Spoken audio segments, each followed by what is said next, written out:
जंगल का राजा शेर अपनी ताकत और बुद्धिमानी के लिए प्रसिद्ध था। उसके राज्य में हर प्राणी उसके फैसले का सम्मान करता था।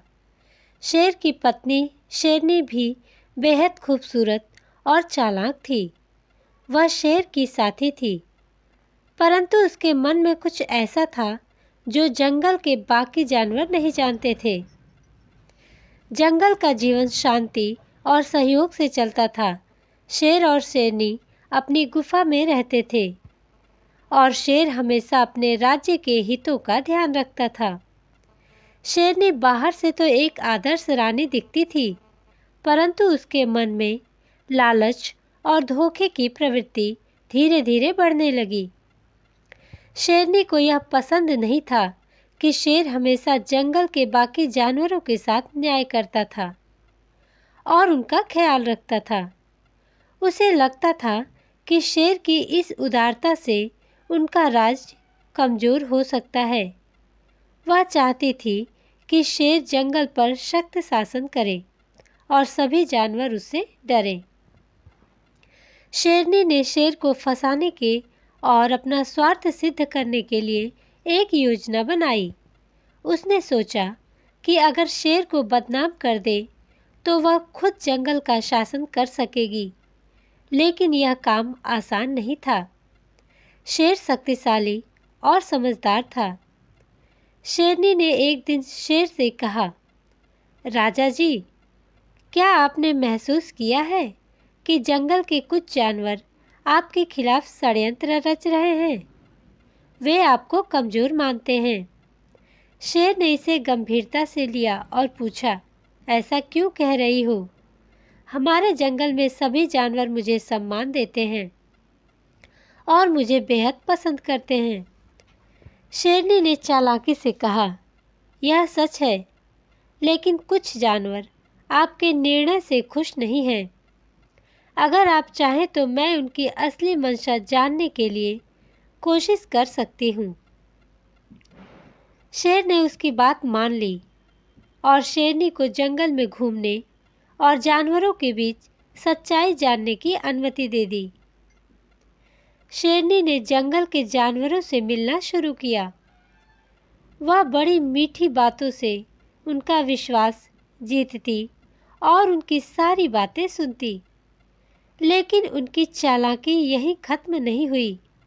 उसने धीरे धीरे शेर के खिलाफ झूठी कहानियां फैलानी शुरू कर दी। वह जानवरों से कहती, क्या तुम जानते हो कि राजा शेर अब पहले जैसे नहीं रहे?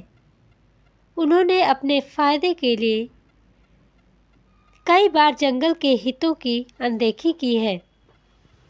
धीरे धीरे यह अफवाह पूरे जंगल में फैल गई। जानवरों के मन में शेर के प्रति शक और डर पैदा होने लगा। शेर को जब इन अफवाहों का पता चला तो उसे बड़ा दुख हुआ। उसने सोचा कि आखिर यह सब कैसे हो रहा है।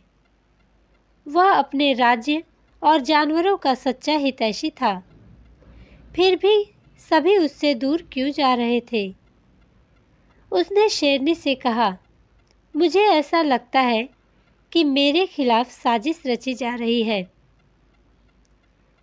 मैं सच जानना चाहता हूँ। शेरनी ने नाटक करते हुए कहा, राजा जी, आप चिंता ना करें, मैं सब ठीक कर दूंगी, लेकिन आपको थोड़ा सा धैर्य रखना होगा।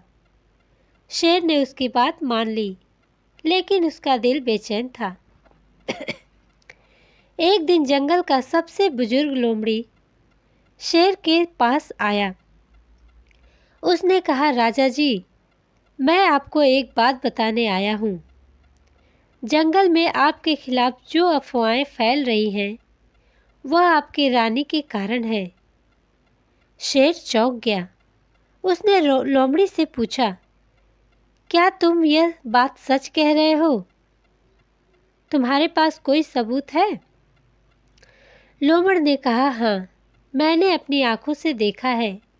रानी शेरनी जानवरों के बीच आपकी छवि खराब करने की कोशिश कर रही है।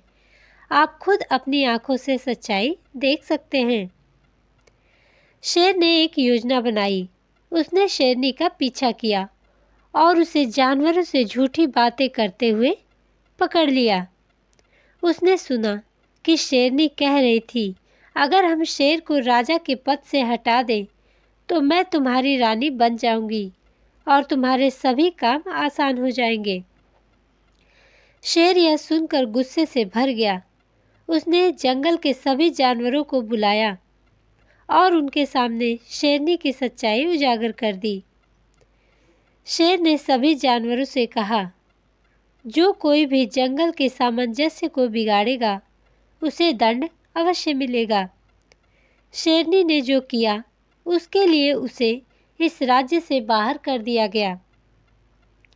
शेरनी को जंगल छोड़ने का आदेश दिया गया। वह अकेली और अपमानित होकर जंगल से चली गई। शेर ने अपने राज्य में फिर से शांति और न्याय स्थापित किया। उसने जानवरों को यह यकीन दिलाया कि वह हमेशा उनके हित में काम करेगा। इस घटना के बाद जंगल के सभी जानवर शेर पर पहले से भी अधिक भरोसा करने लगे। शेर ने अपने अनुभव से सीखा कि सच्चाई और ईमानदारी ही सच्चे राजा की पहचान है। इस तरह जंगल में फिर से शांति और खुशी लौट आई। धोखेबाज शेरनी का अंत सभी के लिए एक सीख बन गया। जिस तरह से शेरनी आई थी, अफवाह फैलाकर राजा को बदनाम कर रही थी, उसी तरह शेर ने उसकी पोल खोल दी और उसे जंगल से बाहर निकाल दिया और जंगल में सभी राजा के साथ खुशहाल जीवन व्यतीत करने लगे।